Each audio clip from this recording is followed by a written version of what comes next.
The phone rang for the sixth time. She looked at the man she was falling in love with and whispered, "Just answer it." He shook his head, turned off the device and said, "Nothing is more important than you."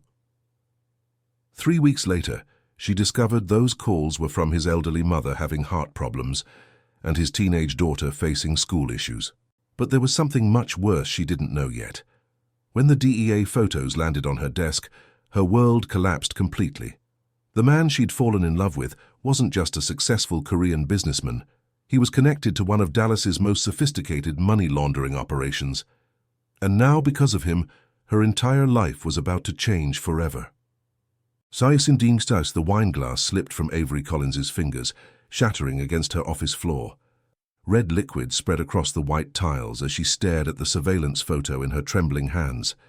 There he was, Kwon Jae-hyuk, the man who made her laugh until her stomach hurt, the man who listened to her stories about single motherhood with genuine fascination, the man who kissed her like she was the answer to every prayer he'd never dared to speak. Standing outside a Dallas warehouse at 2 a.m., flanked by men in expensive suits, briefcase in hand. The DEA caption read, "Kwon Jae-hyuk, person of interest, under surveillance for suspected financial crimes and money laundering operations." "Ma'am, are you okay?" Camilla Reyes, her assistant, rushed around the desk, kneeling to clean up the broken glass. Avery couldn't speak, couldn't breathe, couldn't process that the gentle man who'd spent 20 minutes helping Myla with her math homework was the same person the DEA had been watching for months. Her phone buzzed. Text message from an unknown number. "I know you know the truth now. We need to talk. Jay." Before she could respond, another message. "Your position at the DA's office doesn't have to end because of this." The blood drained from Avery's face. Her position. She was the lead prosecutor on the largest financial crimes task force in Texas. If anyone discovered she'd been romantically involved with a person under federal investigation, it wouldn't just end her career. It would destroy every case she'd built. "Camilla, I need you to pull all my financial crime case files from the past 6 months. Now, what's wrong? Just do it, and cancel all my meetings for the rest of the week." As Camilla hurried out, Avery sank into her chair, staring at the photo. Her hands shook as she reached for another image in the stack. This one showed Jae-hyuk clearly, but what made her blood run cold was the location. The same building where they'd arrested 3 major money launderers last month. Cases she had prosecuted. Her office door opened. District Attorney Marcus Webb entered, his expression grim. "Avery, we need to talk. Internal Affairs wants to see you. Now." 2 hours later, Avery sat in the Internal Affairs conference room, feeling like her world was disintegrating. Agent Sarah Martinez, a sharp-eyed woman in her 40s, spread additional photos across the table while DA Webb paced behind her. "How long have you known Kwon Jae-hyuk?" Martinez's voice was deceptively casual. "I don't know him," Avery said, the words feeling like ash in her mouth. "I mean, I thought I did, but clearly I was wrong. You were seen with him on multiple occasions. Expensive restaurants, intimate settings." Martinez slid another photo across the table. This was taken last week outside the French room. There she was, her beautiful dark skin glowing in the restaurant's lighting, laughing at something Jae-hyuk had said. Even in the surveillance photo, the chemistry between them was undeniable. "Ms. Collins," Martinez leaned forward, "you're the lead prosecutor on the largest financial crimes task force in Texas, but your association with Kwon creates a massive conflict of interest." Webb stopped pacing. "Avery, this is catastrophic. Every conviction you've secured in the past year could be overturned.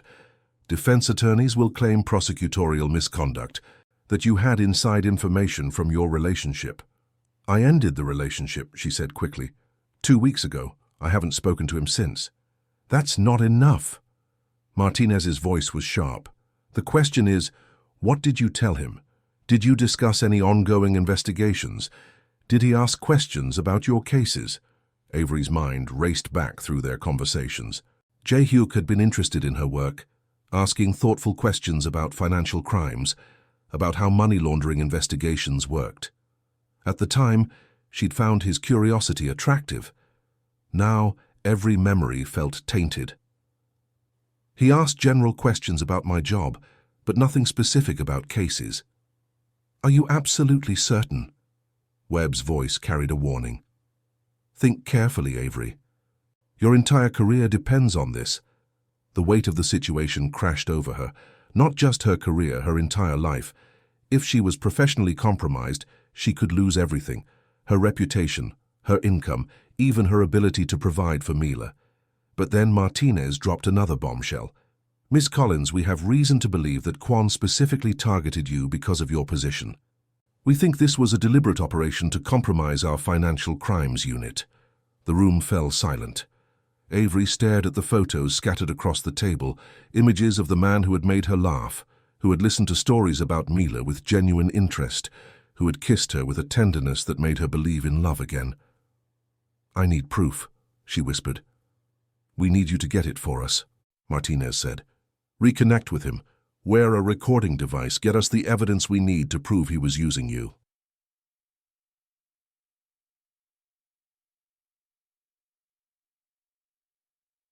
That evening, Avery sat in her uptown Dallas apartment, staring at her phone. Mila was at her mother's house for the night, leaving Avery alone with her thoughts and a bottle of wine she hadn't touched. The business card agent Martinez had given her lay on the coffee table like an accusation. All she had to do was call, agree to their plan, and help prove that the man she'd been falling in love with had been using her all along. Her phone buzzed with a text from an unknown number. I know you know the truth now. We need to talk. Jay. Her hands trembled as she stared at the message. How did he know? Was he watching her? Another text. I'm not what you think I am. Please give me a chance to explain. Then, meet me tomorrow night, the rooftop bar at the Jewel, 9 p.m. I'll tell you everything. Avery closed her eyes, remembering the way he'd looked at her during their first dinner, the careful way he'd asked about her work, her dreams, her fears, the way he'd listened when she talked about raising Mila alone. Had any of it been real, or was she just another mark? Her phone rang. Her brother Marcus's name appeared on the screen. Hey, sis, Mom told me you seemed upset when you picked up Mila earlier. Everything okay? Everything okay. Her life was imploding. She was being pressured to become a DEA informant, and she'd fallen in love with someone who might have been using her from day one. I'm fine, Marcus, just work stress. Want to talk about it? I could come over.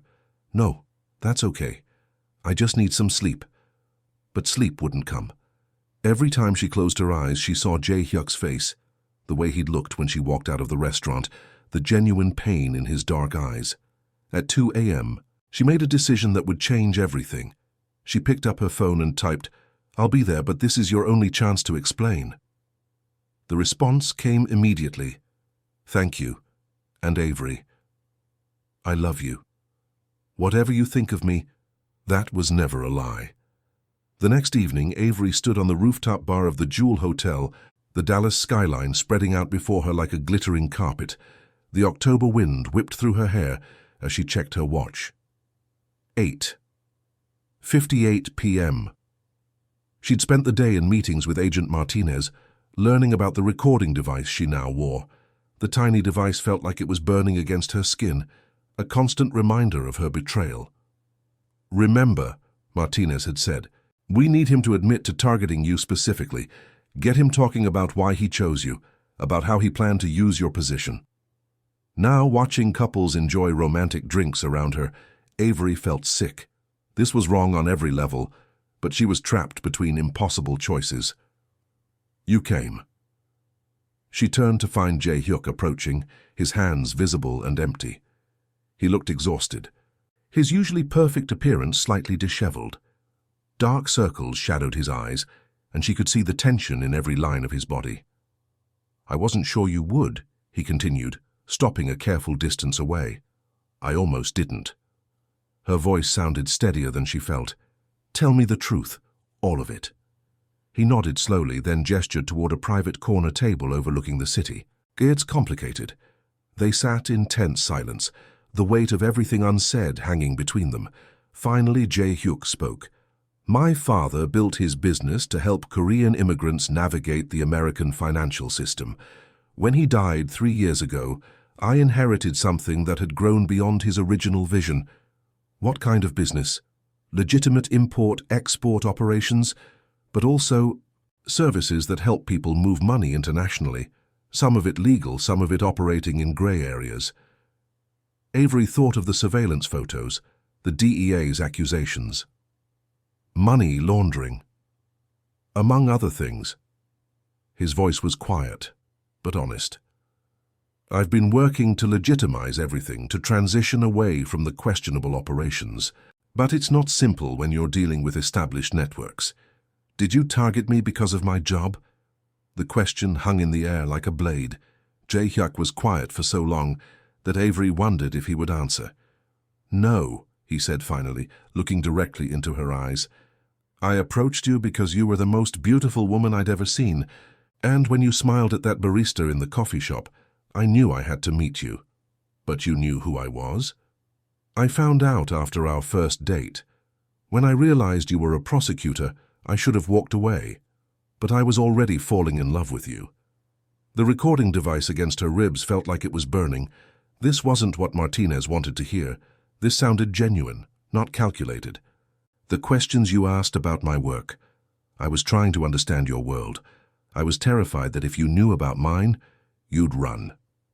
He leaned forward, his voice intense. Avery, I've never felt about anyone the way I feel about you. You make me want to be better than what I inherited. Before she could respond, his phone buzzed. Jae-hyuk glanced at it, and his expression darkened. What is it? The DEA raided 3 of our warehouses tonight. They're escalating the pressure. Avery felt ice in her veins. Because of me? Because they know I care about you. They're trying to force me into making mistakes. What kind of mistakes? The kind that would give them evidence of criminal activity instead of just suspicious business practices. Avery's phone vibrated. Agent Martinez's name appeared on the screen. Don't answer it, Jae-hyuk said quickly. I have to. If I don't, it looks suspicious. She accepted the call. Agent Martinez.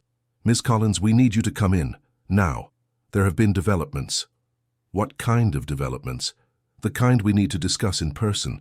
How's your conversation going?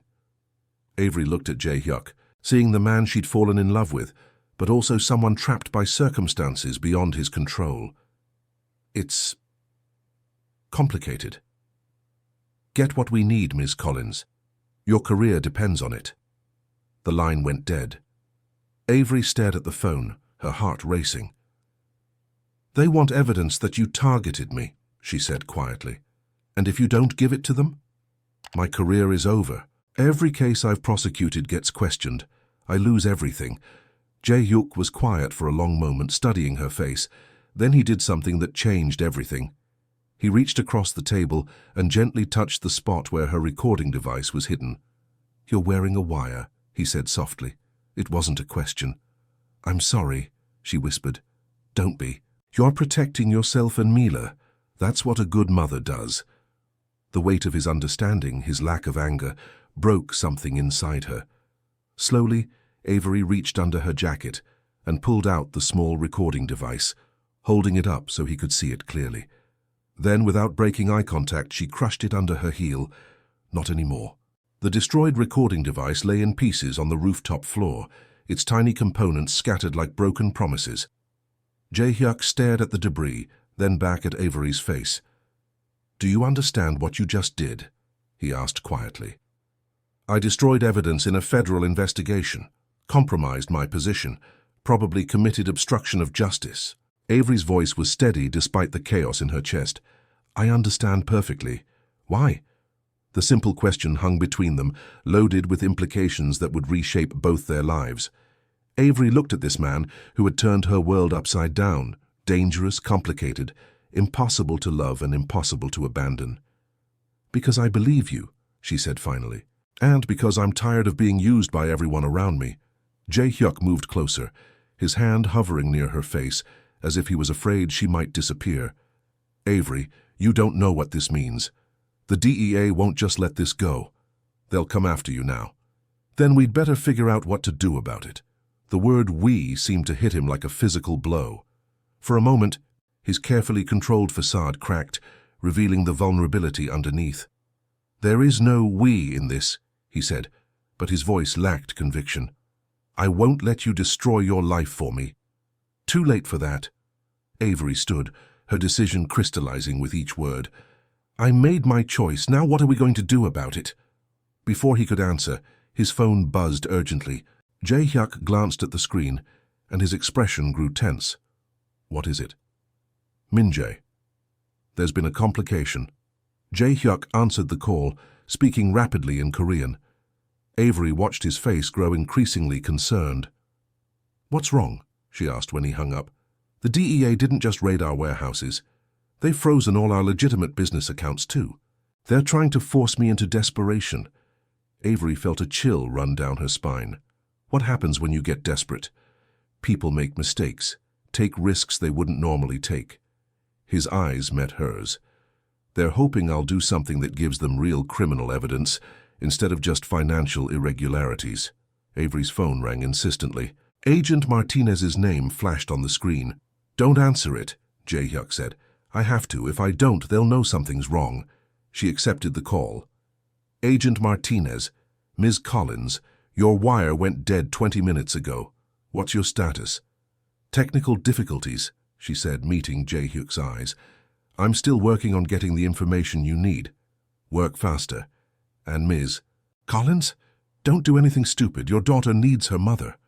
The line went dead. The mention of Mila hit Avery like a physical blow. "They threatened Mila," she said, her voice shaking. "Not directly, but they're reminding you what you have to lose."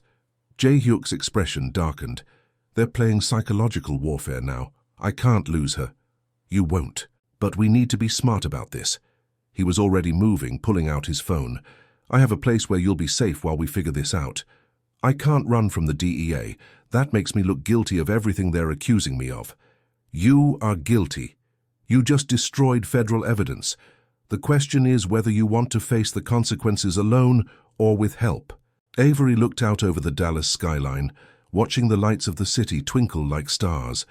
24 hours ago, she'd been a respected prosecutor with a perfect conviction record. Now she was a fugitive from her own colleagues. But as she looked at Jae-hyuk, really looked at him, she saw something she'd never noticed before. Despite everything, despite the danger and the complications, she felt more alive than she had in years. "Where?" she asked. The safe house was a luxury condo in Deep Ellum, nothing like the modest hideout Avery had expected. Floor-to-ceiling windows overlooked the Dallas Arts District, and the space was furnished with expensive but understated pieces. "This doesn't look like a typical safe house," Avery observed, setting down her purse on the marble kitchen counter. "It's not. It's mine." Jae-hyuk moved to the windows, checking the street below. "I bought it 2 years ago as a place to think, to get away from the business when I needed clarity." "And now?" "Now it's the only place I can guarantee you'll be safe while we figure out our next move." Avery walked to the large windows, looking out at the city lights. "I need to call my mother. She's watching Mila, and if the DEA comes looking for me, use this." Jae-hyuk handed her a secure phone. "Your regular phone is definitely being monitored now." The conversation with her mother was agonizing. Avery couldn't explain the details, could only say there was a work emergency, and she might need to stay away for a few days. The worry in her mother's voice made Avery's chest tight with guilt. "She's safe?" Jae-hyuk asked when she hung up. "For now. But I can't hide forever. I have a daughter who needs her mother." "I know. We'll figure something out." "Will we? Because right now it looks like I've thrown away everything for a man I've known for a month." Jae-hyuk stopped pacing and turned to face her. "Is that what you think this is?" "I don't know what this is. I don't know anything anymore." He moved closer, and for the first time since this nightmare began, Avery could see past the businessman facade to the man underneath. "A month ago, I was going through the motions of a life I never chose, running a business I inherited, making decisions based on obligation rather than choice.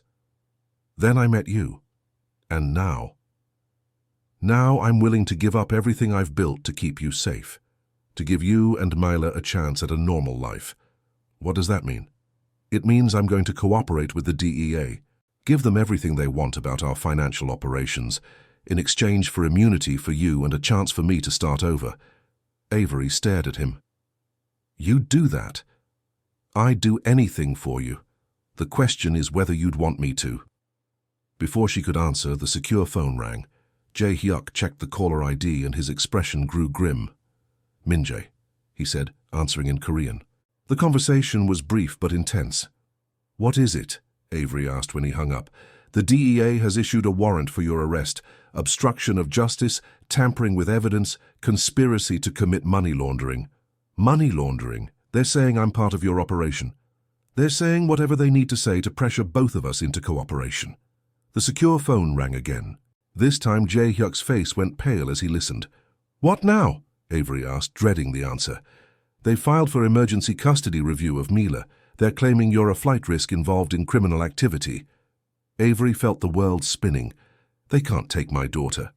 They can if they convince a judge you're a danger to her welfare. The full weight of her choices crashed down on her.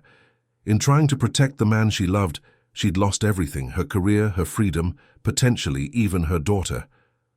I have to turn myself in, she whispered. If you do that now, without a deal in place, you'll go to prison, and Mila will end up in foster care while you fight the charges. Then what do you suggest? Jae-hyuk was quiet for a long moment. Then he moved to a wall safe, retrieving a thick folder of documents. I suggest we give them something they want more than revenge. What's that? The entire network. Every financial operation, every questionable transaction, every person involved. He set the folder on the coffee table. Everything my father built, everything I inherited, I'm willing to destroy it all. For me, for us, for the chance to build something real together. Avery looked at the folder, understanding the magnitude of what he was offering. This will destroy your life. My life was already destroyed the moment I fell in love with you. Now I'm just choosing how to rebuild it. The next morning, Avery woke up on the luxurious couch to find Jae-hyuk already dressed and on the phone speaking in rapid Korean. Sunlight streamed through the floor-to-ceiling windows, making the Dallas skyline look deceptively peaceful. Good morning, he said softly when he noticed she was awake. Coffee? Please. She accepted the cup gratefully, noting how domestic the moment felt despite the chaos surrounding them. Who are you talking to? My lawyer and Min-jae. We're setting up a meeting. With who? Everyone. The DEA, the District Attorney's Office, federal prosecutors. Everyone who has the authority to make a deal. Avery felt her stomach clench. What kind of deal? The kind where I give them the biggest financial crimes bust in Texas history, and you get your life back. Before she could respond, the secure phone buzzed with a text message. Jae-hyuk's expression darkened as he read it. What is it? They've moved up Mila's custody hearing. It's this afternoon. Avery shot to her feet, coffee spilling. This afternoon? I have to be there. I have to fight for her. If you show up at that courthouse, they'll arrest you on the spot. I don't care. She's my daughter, and she needs her mother free, not in federal prison. Jae-hyuk moved to her, his hands gentle on her shoulders. Trust me, we can fix this, but only if we're smart about it. How? By giving them something so valuable that they'll trade everything for it. 2 hours later, they sat in a federal conference room that felt like a tribunal. Agent Martinez, DA Webb, federal prosecutors, and what seemed like half the DEA's Dallas office surrounded the table. Across from them, Jae-hyuk sat with his legal team, the thick folder of documents in front of him. Mr. Kwon, the lead federal prosecutor, began, You're claiming you can provide evidence of a money laundering network worth over $200 million. I'm not claiming, I'm offering. Jae-hyuk opened the folder, revealing financial records, transaction logs, and detailed organizational charts. 5 years of operations, every transaction, every person involved. Agent Martinez leaned forward. And what do you want in exchange? Complete immunity for Ms. Collins. All charges dropped, custody hearing dismissed, and her record cleared. And for yourself? I'll take whatever sentence you think is fair, as long as it allows me to eventually rebuild my life. D.A. Webb spoke up. Ms. Collins, you understand that accepting this deal means admitting you were involved with someone under federal investigation. I understand, Avery said quietly. But I also understand that my daughter needs her mother. The federal prosecutor studied the documents. These financial records, they implicate dozens of people, business owners, accountants, even some city officials. Everyone who participated, Jae-hyuk confirmed. I'm not protecting anyone. Why would you destroy your own network? Jae-hyuk looked directly at Avery. Because some things are worth more than money. Agent Martinez was skeptical. How do we know this isn't just elaborate fiction to save your girlfriend? Because, Jae-hyuk said, pulling out a laptop, I have video recordings of key meetings, audio recordings of financial negotiations, and digital copies of every transaction. Everything you need to build airtight cases. The room fell silent as the magnitude of his offer sank in. This wasn't just cooperation, this was complete destruction of everything he'd inherited. There's one more thing, Jae-hyuk added. I want to testify publicly. I want everyone to know that I chose to do the right thing. That's incredibly dangerous, his lawyer warned. You'll be a target. I'm already a target. At least this way it means something. The federal prosecutor consulted with his team in hushed tones. Finally, he looked up. Ms. Collins, in light of Mr. Kwon's unprecedented cooperation, we're prepared to offer you complete immunity. All charges dropped, custody hearing dismissed, and no criminal record. Avery felt tears she'd been holding back for days finally fall. And him? Mr. Kwon will serve 3 years in federal prison, with possibility of early release for continued cooperation and good behavior. It wasn't perfect, but it was more than she'd dared hope for. Jae-hyuk would go to prison, but not for decades. She would keep her daughter and her freedom. I accept, she said. So do I, Jae-hyuk added. As they prepared to sign the agreements, Jae-hyuk leaned over to whisper in her ear. Wait for me. Ask me in 3 years, she whispered back, echoing their old joke. But this time, she already knew the answer. Years later. Avery stood in her new private law office in downtown Dallas, reviewing case files for her immigration law practice. After everything that had happened, she'd discovered a passion for helping families navigate the legal system. Families who, like her, had found themselves caught between impossible choices. Mom, are you almost done? Myla called from the reception area where she was doing homework. Almost, sweetheart, Avery replied, but her attention was drawn to the news playing on the office TV. The final convictions in the largest financial crimes bust in Texas history were handed down today.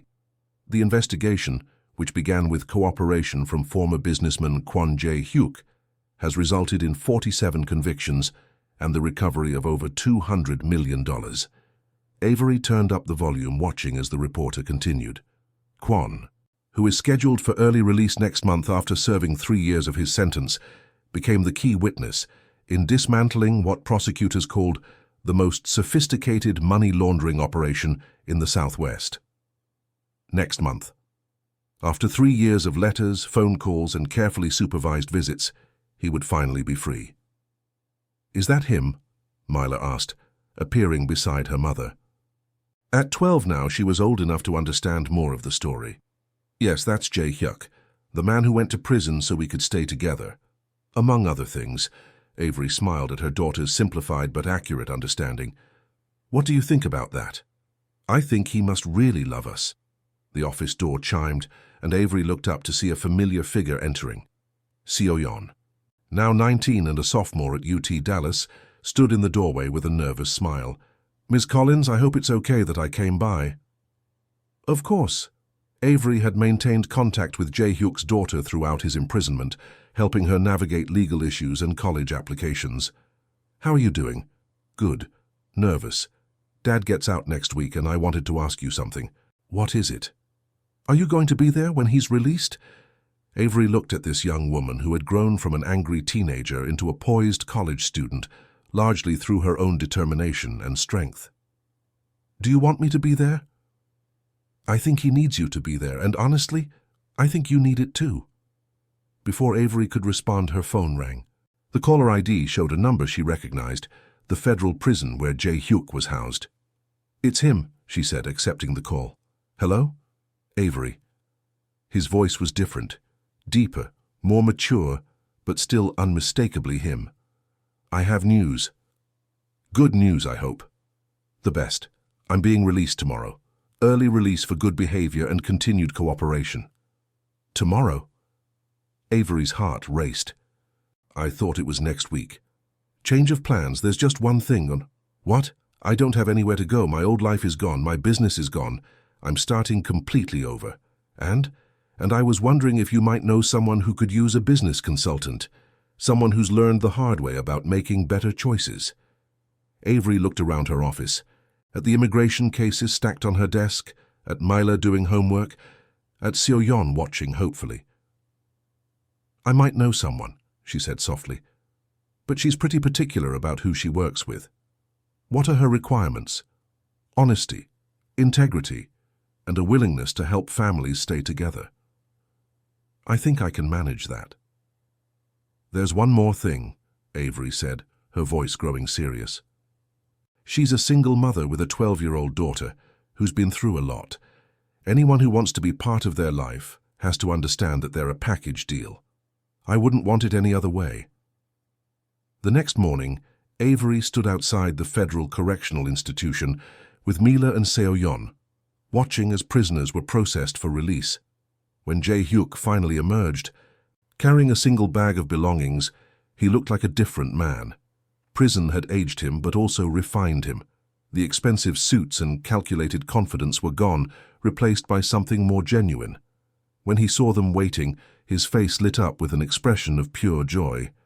"You came," he said, stopping a few feet away as if afraid to presume. "We all came," Avery replied. Seo-yeon ran to him first, embracing her father with tears streaming down her face. "I missed you, Dad. I missed you too, sweetheart. Look how grown up you are." Then he turned to Myla, kneeling down to her level. "Hello, Mila. You've gotten so tall." "Hi, Jae-hyuk. Mom says you're going to help her with her law office, if she'll have me." "I think she will. She talks about you a lot." Finally, he stood and faced Avery. 3 years of separation, of letters and phone calls and supervised visits, had led to this moment. "So," he said softly, "you waited." "Ask me tomorrow," she replied, echoing their old joke. "And if I ask you tomorrow?" "Ask me the day after that." But this time, instead of uncertainty, her voice carried a promise. "Actually," she said, stepping closer, "don't ask me tomorrow, ask me now." "Avery Collins," Jae-hyuk said, his voice breaking slightly, "will you let me spend the rest of my life proving that some choices are worth making, even when they're difficult?" "Yes," she said simply. When he kissed her, surrounded by their daughters and the Texas sun, Avery finally understood what redemption looked like. It looked like love that survived the worst circumstances. It looked like a family built from impossible choices and second chances. It looked like two people who had lost everything and found each other again. Year later. The phone rang during dinner. Avery and Jae-hyuk exchanged a look across the table of their new home in Plano, remembering another dinner, another ringing phone, another moment when everything could have changed. "Answer it," Avery said with a smile. Jae-hyuk picked up the phone. "Collins Kwon Legal Services. This is Jae-hyuk." "Dad?" Seo-yeon's voice was excited. "I got the internship at the Dallas DA's office." The table erupted in cheers. Myla jumped up and down, Avery wiped away tears, and Jae-hyuk's face lit up with pride. "Following in Avery's footsteps," he said when he hung up. "The legal ones, hopefully," Avery laughed. As they cleaned up dinner together, a normal family doing normal things, Avery reflected on the journey that had brought them here. 4 years ago, she would never have imagined this life. Married to a former federal prisoner, running a successful immigration law practice, helping families navigate the same impossible choices they'd once faced. But sometimes the most beautiful stories came from the most complicated circumstances. Sometimes love really was worth risking everything for. Sometimes choosing your heart over your head led you exactly where you needed to be. "No regrets?" Jae-hyuk asked, as if reading her thoughts. "Ask me tomorrow," she said. "And if I ask you tomorrow?" "Ask me the day after that. But this time she knew the answer would always be the same. No regrets. Not about choosing love. Not about building a life from the wreckage of their old ones. Not about proving that redemption was possible for anyone brave enough to reach for it. The phone rang again. This time it was a new client, another family in crisis, another impossible choice to navigate, and they answered it together. I just shared a story about impossible choices and second chances. Have you ever had to choose between what's right and what feels right? Sometimes the most beautiful love stories come from the most complicated circumstances. Drop a comment below and tell me about a time when love made you brave enough to risk everything. I read every single response, and your stories inspire the next ones I write.